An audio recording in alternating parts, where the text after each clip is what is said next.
The time has come. And so have I!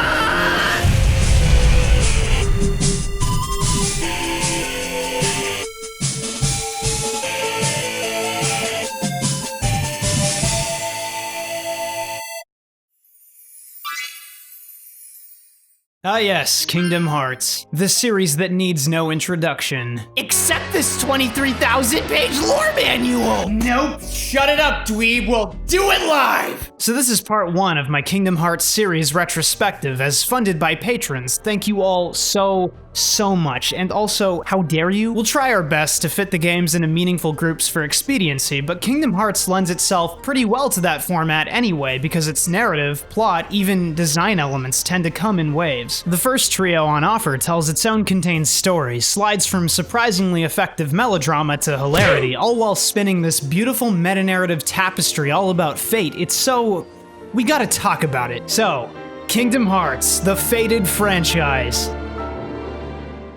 Now, you guys know me. I gotta get the me out early so we can have basic integrity. So how would KBash describe Kingdom Hearts? Kingdom Hearts is apparently an action RPG where some Moonshoe crotchling savagely bludgeons a series of beloved childhood characters to death with the help of literally Donald Duck and Goofy, and drops fat loads in the holes of every world he visits. But did anyone expect better from me? More accurately, it's a game about an idyllic situation being disrupted, a call to action, and a hero chosen by destiny. Classic hero's journey. Friendship is the biggest staple of the first game, and the narrative conceit is the universe lost its remover. Kingdom Hearts is the kind of game that could have failed. I'm just not sure if we're talking 5% or a fraction of 1. And while its inception isn't a mystery, it does raise eyebrows. Mashing Final Fantasy and Disney together is weird, okay? Think of what that implies. Christopher Robin and X-Death. Yeah, I don't know about that.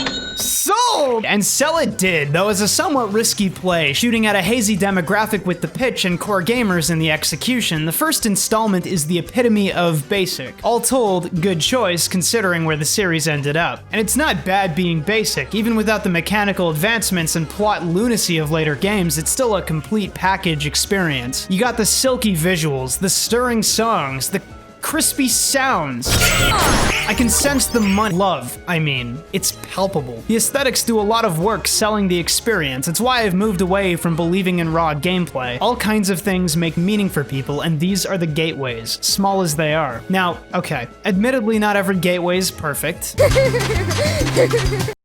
You're stupid! But overall, well cooked, guys. And you can call Square crisp because they're making bacon mechanics, if you feel me. Feel the game for 2 seconds, right? There's none of that momentum shit.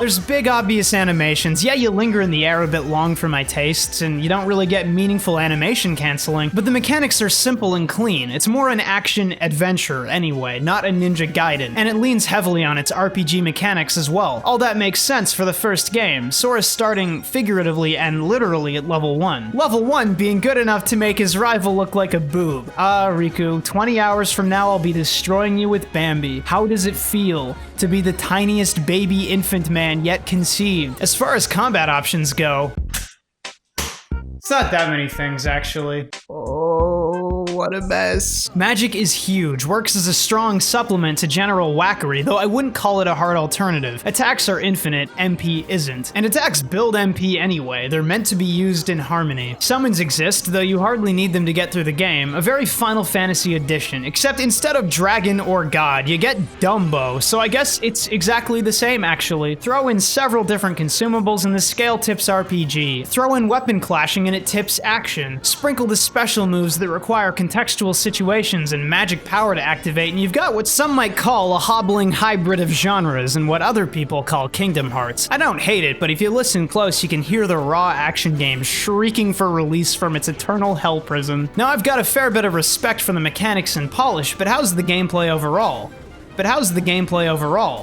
but how's the gameplay overall? A lot of the game is the same thing. It's not bad. We're usually nice about the prototype entries, but I gotta tell you, it was pretty disappointing having to spam the same combo for like half the game, so I could continue doing that with more magic mixed in, a couple of special moves, and a few extra combo enders. That's all. I mean, they vary the activities and the levels, and you're not forced to fight most of the time, so the bulk of the experience is fine. Really, I'm just upset there's no button to strangle Goofy. Because the RPG elements are RPG relevant, just shut me up permanently, please. Leveling up makes a big difference for the first-time player. Progressing and unlocking new abilities and stat upgrades makes the grinding feel kinda worth it, especially accompanied by all the sparkles and jingles. Collecting and crafting exist. You can do them. I think my big gameplay question is, well, why are gummy ships? Why are gummy ships? Obviously, I have the utmost respect for gummy ships, but why are they, and when does it stop? Fake out achieved. My real concern is bosses, and I get it, forum guy who writes, I never had a problem with XYZ. This game is so easy, you just need to get good. Hey cool, you can actually buy personalities now with Prime Delivery. The bosses are shockingly difficult for who this game appears to be marketed to. I mean, it's not hard off the bat, but Cerberus, Ursula, Chernobog, just a slew of bosses aren't hard in that I can't do this way, but rather, they require an immense respect for the boss, and an amount of discipline that the rest of the game doesn't call for. Realizing that hit, run was the strategy for Cerberus, just wow. For a game all about this forward-moving, flowing combat, it's weird. I mean, I went after Ninja Gaiden for that, not celebrating, complicating, and advancing the gameplay that's already built up by the normal gameplay. And this goes double for Ursula and Chernobog, where you will die if you don't recognize the tells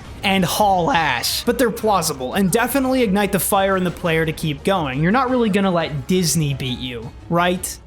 Oh yeah? Yeah, that's good. This is morally acceptable, Square said so, and Disney okayed it! And I'd be remiss to ignore the ending segment, which definitely hard, definitely more bosses than I thought you could fit into a final level, more repeated enemies than I thought you could fit into a final level. My thumb felt like I'd beaten the entirety of Ninja Gaiden 3.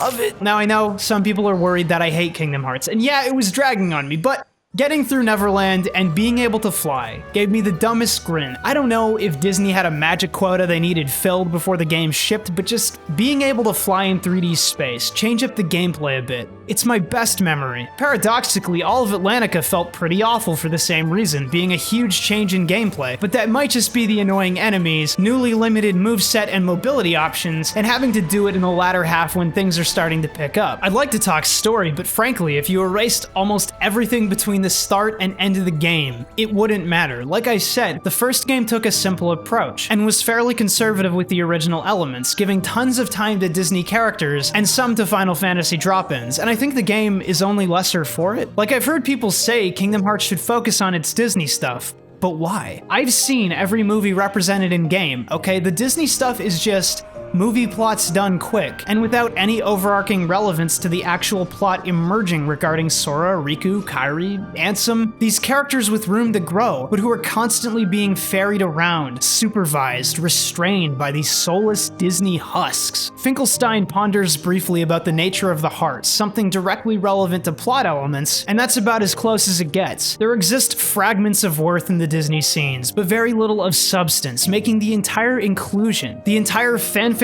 collaboration project structure seem like a facade, a cardboard city free for exploration, painted on the face, but utterly barren. Though we have to admit, the inclusion of Winnie the Pooh levels is extremely avant-garde, just a really advanced concept I don't expect the gamers to appreciate.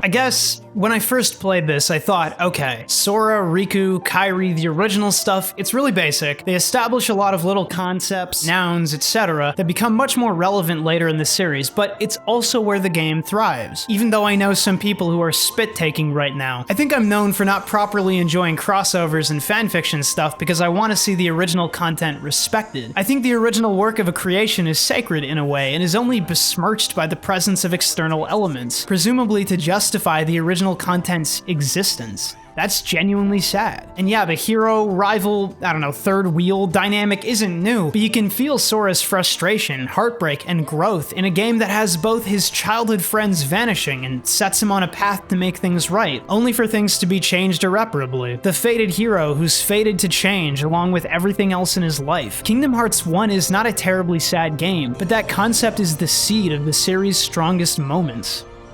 Now let's bit crush that Kingdom Hearts GBA.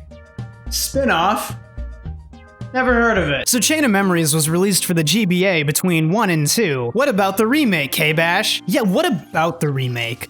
Actually, I played the original because it's the first Kingdom Hearts game I experienced, and because I couldn't stomach the last game's assets repeated badly for another 10 to 20 hours. Now, despite being a gameplay spin-off, despite handheld cross-company status, Chain of Memories is still directly relevant to the plot of the series, banishing any hope of normalcy for the franchise. Normally, I do comparative analysis of main series entries. I explain to everyone who constantly asks me, what about the spin-offs that don't say anything about the major gameplay elements? And you just can't with Kingdom Hearts. I mean, I could, but then so much of the puzzle is missing. And like I said, its additions are meaningful. So Team Chumbler's wandering around the Barrens when they get pulled into a story, and a talking robe gives Sora trading cards, but he's kind of a bad friend and only gives you the worthless commons, so you explore all the worlds from the last game in a quest that gets increasingly confusing as it progresses. But this time, they leaned into the original content. Now, the bulk of the game is fighting battles and completing worlds, so let's sum up that experience. Combat's okay. It's a key-slapping adventure, nothing special, but your moves are all associated with cards. Don't ask whether he just uses them telepathically or if he's actually swinging cards around. The conceptual scope is simply too powerful for the millennial brain to comprehend. There's attack cards, magic cards, summon cards, you get the picture, and each has a point value that determines what happens when an enemy throws out a card at the same time. Yours is bigger? Game fun. Yours is smaller? I will burn this cartridge to ash. You can stock 3 cards together for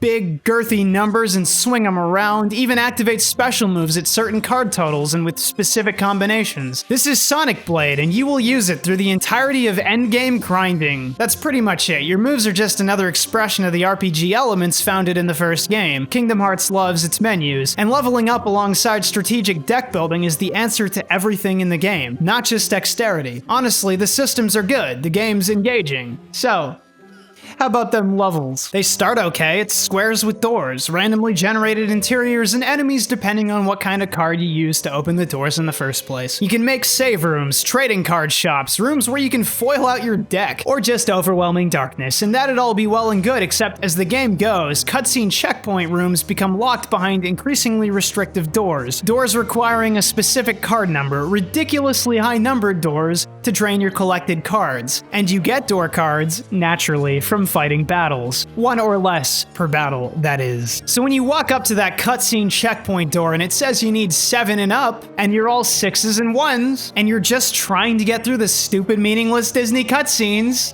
well, go grind, dickhead! You have to grind so much. This game would be done in a fraction of the time, but you gotta grind for specific card values that all drop randomly in a game where combat takes at least a minute. It's so unbelievably craven. And sure, you'll be glad you did it because leveling is super important, tied directly to your health, total deck power, and unlocking special moves, but holy god, I turned off the recording for multiple full hours because it's just trash footage. Anyway, the aesthetics are quality for the GBA, and the music, well, I hope you like bit-crushed Halloween Town for 2 hours. The worlds don't really matter, again, same as the first game, except Winnie the Pooh's, which is naturally the most poetically designed in the game, right? A powerful synthesis of mechanics and narrative, as demonstrated by the unbearably slow gameplay comparable to the flow of honey Pooh greedily devours from the pot. Fat fuck. Now, because of some plot weirdness, Sora's memories erode as he travels through the castle, forgetting everybody he already met last game. It's revealed that,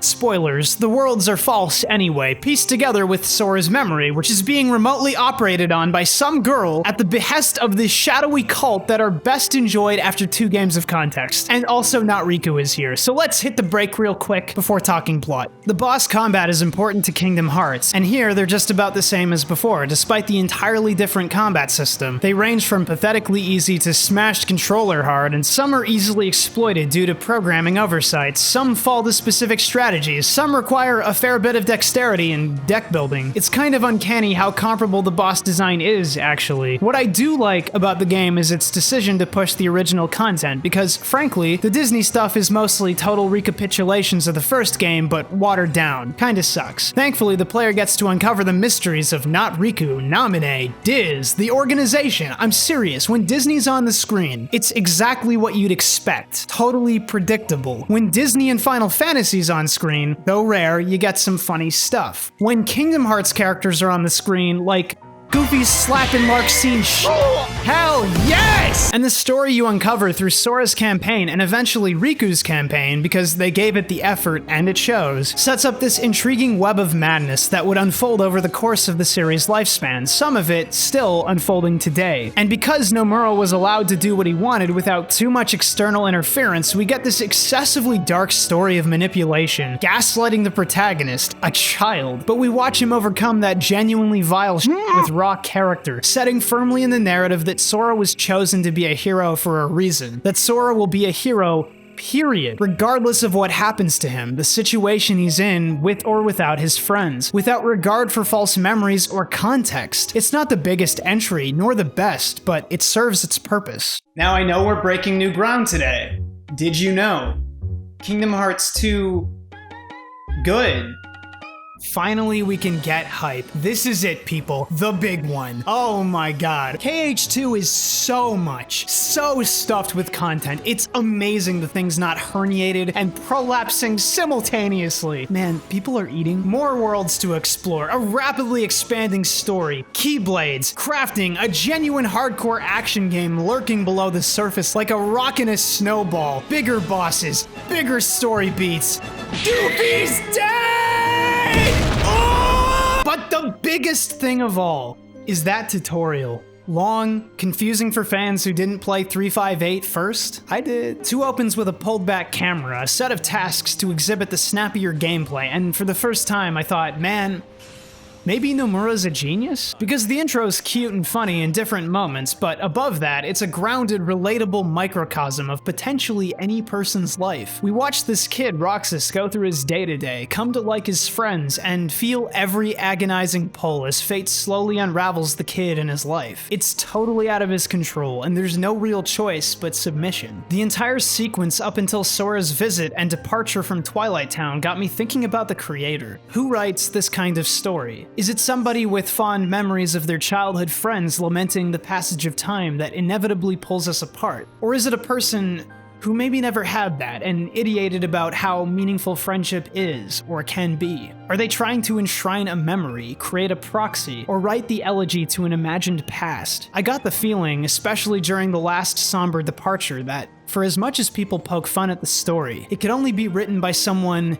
who could speak to the heart. That emotional content is very real, though the scenario itself is rendered ephemeral by the story. And Sora grew up, is growing up, changing to fit the times. It's a poignant reminder that the journey's affected him, and he's not even half done yet. He's more confident and creative with his Keyblade, having apparently become a master, clubsman, I guess? No cuts, no gashes, only a trail of splintered skulls. Metal. The major goal is to stop the nefarious remains of the organization you murdered half of last game. I gotta say, a lot of the voice work is passable or good, but some of it, coupled with the script, man. No matter how far away you are, once you find your light. And to kill them off, Sora's got a whole arsenal of new moves and updated mechanics. There's tons going on in terms of combat, most of which won't matter to normal mode players. Sorry guys, but the game is truly incredible for its depth. I'm actually kind of taken aback by the amount of tech for the game, the noticeable one being revenge values, where successful attacks eventually trigger a free counterattack by the enemy, forcing you to not solely rely on wild, endless aerial combos. Really lets the dual feel of many humanoid fights flourish. Magic can be directly overpowered in this game, but it requires knowledge to use effectively. I don't have many comments on it because the best spell, Reflect, complements the action combat like a parry, and I am here for that. Of all the extras like summons, temporary partners, limit commands, so other avenues to spend MP, the fan favorite is drive forms. I love these. You sacrifice your party members to power up. So, okay, you're telling me I can erase Dognald and Goopy to become God? Yes! Yes! Yes! These range from melee enhancing to magic empowering to just letting you play as Kingdom Hearts 1 Sora more or less, though that one's Final Mix exclusive. The point is, it's cool. That's all. That's my sick analysis. I love Ninja Gaiden. Can't turn Super Saiyan, can you, Ryu? Shameful. But it's weird, when you run out of power, the idiot twins come back. Kill Goofy again? Goofy! No!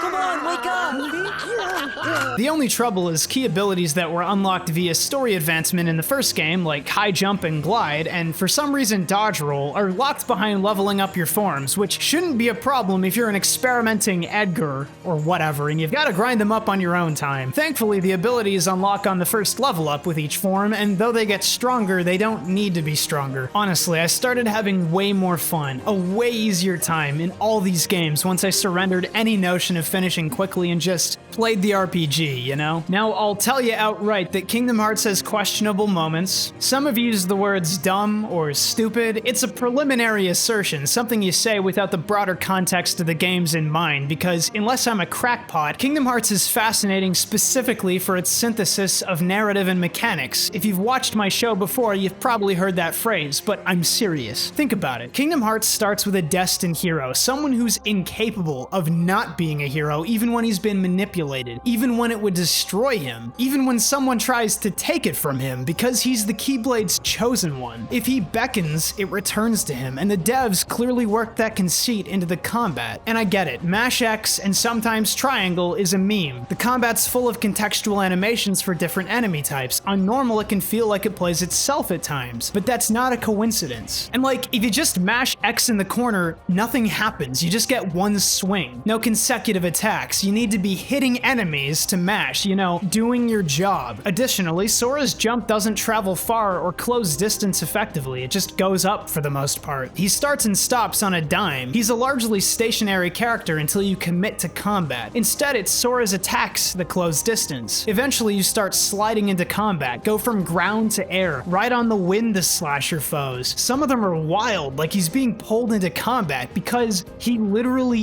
is. It's shown in the first game that the Keyblade pulls him where he needs to go, though it'd be nice if it guided you through the first game's levels. It's a magnet that pulls Sora towards destiny. It's not mash to win, okay? It's about deliberately acting in harmony as controlled wielder and fated weapon, positioning appropriately and sliding into battle, executing attacks in succession as long as they're successful, as long as the pair is working in tandem. It's one of the coolest integrations of narrative into gameplay, like holy shit. Now the game still has its dumb, could be genius, we're up 2 points on that front, but I still think Disney's holding it back. There's more levels to travel to on your advanced gummy ships, which have been improved to be more enjoyable. Wow. Well, the whole system's more streamlined, so I'll give it that much. They got neat additions like China, the Pride Lands, Port Royal, and to be clear, I don't think they're lame to explore, okay? I grew up with these movies. I like walking through the zones. I just think it's weird that they largely exist apart from the larger plot. They're a vessel to pour your time into, waiting for something cool to happen. And yeah, the organization invading the worlds in the second half helps. And they've loaded the worlds up with so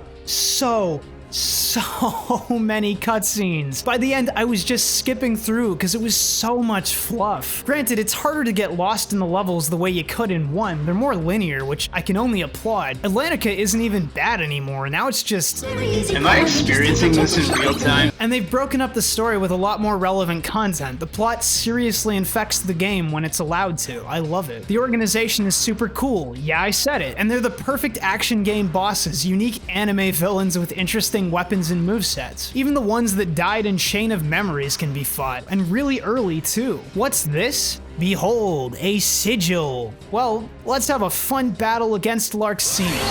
I will come back later. Not to mention, for as much as I drag the Disney bits, you're telling me I can beat up the Hun? In Scar? There is something magical about just shooting beloved childhood icons dead. I was talking dumb, but there's also inclusions I don't understand. If you die because you haven't upgraded your armor or drive forms even once, Mickey Mouse will randomly appear to save you. In certain fights, I must be really lucky. He saved me 7 times in a row. But more relevant than that is the drive form backfire mechanic. So drive forms are strong, but like one reason I didn't use them much was I heard they could turn you into Anti-Sora, who can't heal and mostly sucks. Really turned into a problem late game for me. Except against a certain group of bosses. Then it's just yeehaw, partner. But everybody shut up. How are the levels with Winnie the Pooh? Don't mind me. Obviously, there's tons of good content, and that's the thing about Kingdom Hearts. There's so much to take in, so much to do, and so many ways to play. I'd feel wrong criticizing it without beating critical mode, where the action gameplay is center stage. But that can't save the game flow being designed as an adventure, as opposed to the linear action experience extraordinaire that I see in it. Normal's about leveling up, equipping some items and abilities, and trashing every boss in the game, loving every second of the adventure, because unlike so many games I cover, it revels in its humor and charm, in playing the dumbest shit completely straight. Okay, from hell, Hades summons Oron Final Fantasy? My favorite thing about this game is the final segment. It's a far cry from the first, which was mired in repetition and thumb damage. Actually, the thumb damage is still here. 2's ending skyrockets to the moon on caffeine-fueled turbo engines, throws a party platter of epic boss battles directly at your forehead, then whips all that energy onto the floor, into the mud, so some dreary subhuman, no disrespect, I'm speaking literally, can drone at you about Kingdom Hearts, about darkness. So why is it that you loathe us who teeter on the edge of nothing? Also, you can win a battle and watch a friendship speech. You've got friends, like us. Oh, ew. No, ew! So you can batter skyscrapers, fight a metal dragon. This is the power! This is the truth!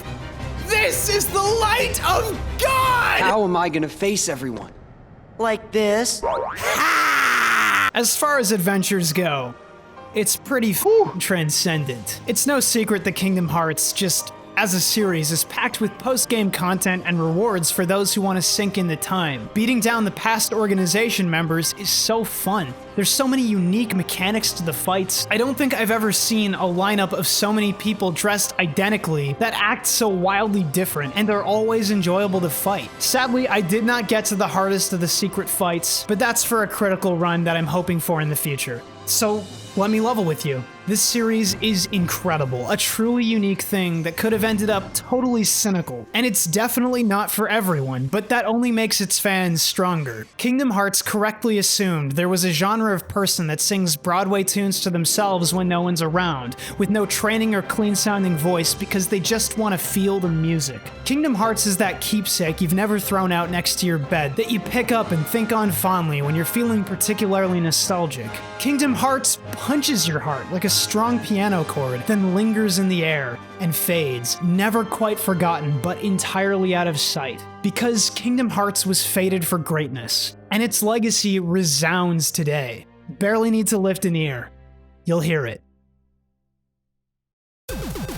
Hey, it's KBash. Special thanks goes out to my $4 patrons, whose names are on the screen. The show's on its way somewhere good thanks to the community's generosity. And special thanks goes out to my extra generous patrons who are 1307, Azero, Basement Dweller, BZ Soul, Beverage Crisp, Boha, Brandon Harden, Brios, Cal, Caesar T, Chief, Chris A, Cody Golden, Corgi the Lad, Couch MOBA, Crack Stuntman, CW Glassworks, Dakota Storm Jones, Dara, David Castillo, Den Het, Don't Worry About It, Dylan Coffee, Exa, Frankenstitch, Guard Corey, Gucci Plant, Hatsune Miku's Crack House, Harkaj, Huey,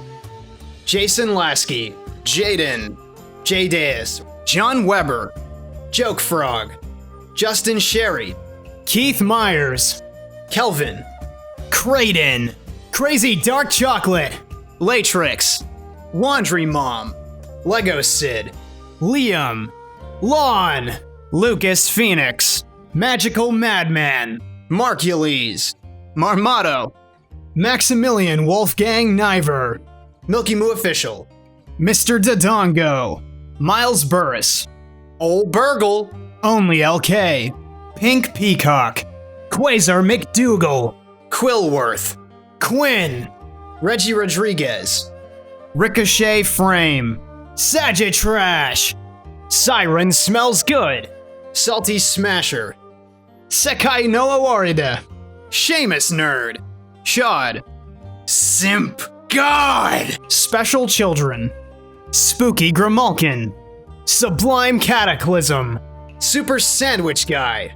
Tenken Zephyrborn. TFY Lex. They Call Me Gambit. Thrips Heartrop.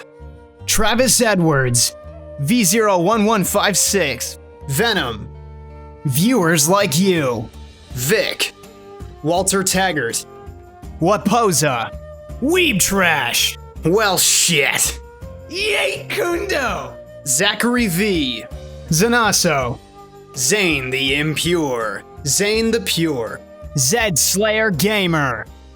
If you'd like to help support the show and make it even better, check out my Patreon. We've got all kinds of goals and lots of rewards in store. Stay tuned for more. KBash out.